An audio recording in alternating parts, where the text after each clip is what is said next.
Unions are good, right? We want everyone to be unionized. Well, not all unions are created equal. I'm sure that you're all familiar with how police unions are not quite what we're talking about when we're talking about unions. But there's another kind of unions that you may not have ever heard of, which are company unions.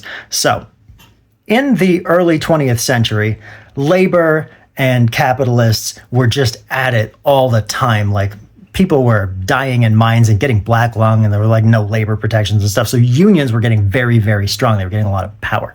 Well, the capitalists don't like this, right? Because unions are like a powerful way to fight back against the power of rich people, right? When everyone comes together, like, apes together strong. So in the same way that Hitler used socialism to co-opt the general support for socialism and get people recruited into his party, the idea of unions was co-opted by people like J.D. Rockefeller. And J.D. Rockefeller came up with this brilliant idea: company unions. What if we just had the company establish a union, and everybody who gets a job with the company is in the union automatically? Wouldn't that make things so much easier? Oh, and also like the union representatives and stuff, like we're going to appoint them. They're going to be like company appointees. And of course, when you look at history and you statistically like look at what these unions are, they're not good. They're feckless. The union reps are like not getting anything in negotiations. Like they lose like the Democrats, like they're not good. Whoa, too soon? Now, company unions started to take off because capitalists were like, oh my God, this is great. Like, of course, we'll just enroll them in a union and we'll say, like, you're represented by these people. And then they have to start another union by themselves, and it'll confuse the issue.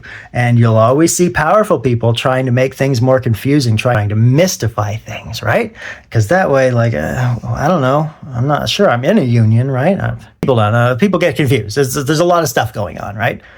So in the 20s, these start to take off, and they're like on a trajectory to become like the norm in American businesses, and Rockefeller's like, this is great. But then the Great Depression strikes, and the Great Depression put a lot of pressure on people, and the government was like, okay, well, listen, let's do the New Deal, right? We're just resetting everything. And one of the things in the New Deal was right to collective bargaining. And this effectively destroyed company unions for good, wiped them off the map. Without the New Deal, they would have become the standard in American businesses. There's one time I've ever read about in all the stuff I've ever read where the National Guard was called in to defend workers in a strike instead of the company to bust up the workers. And that is right after the New Deal is signed. So the New Deal signed, all the capitalists are like, this is great, but then it ends up being bad for them and good for the workers. And they're like, okay, well, Jesus, now we got to undo this. And that's what they've been doing ever since. They've been undoing all of the gains that came from the New Deal. They weren't able to do it directly because for a long time, the Soviet Union was making them look bad with human rights. So America had to sort of play nice and pretend that they were trying to do human rights stuff and try to pretend that they cared about going to space and try to pretend that they cared about workers' rights and housing and civil rights and votes and stuff. But since the Soviet Union collapsed, America is just rolling all that back, right? They don't have the foil of the Soviet Union anymore. So they're just going to keep pushing things because they don't have competition except maybe China, China.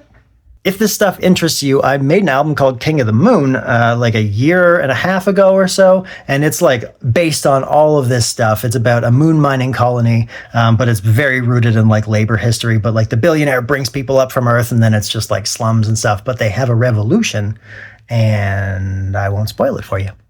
Anyway, that's King of the Moon. That's on YouTube. It's on Spotify. You can listen. You can watch. There's a whole movie. It was a whole thing. I play 25 characters. Anyway, see ya.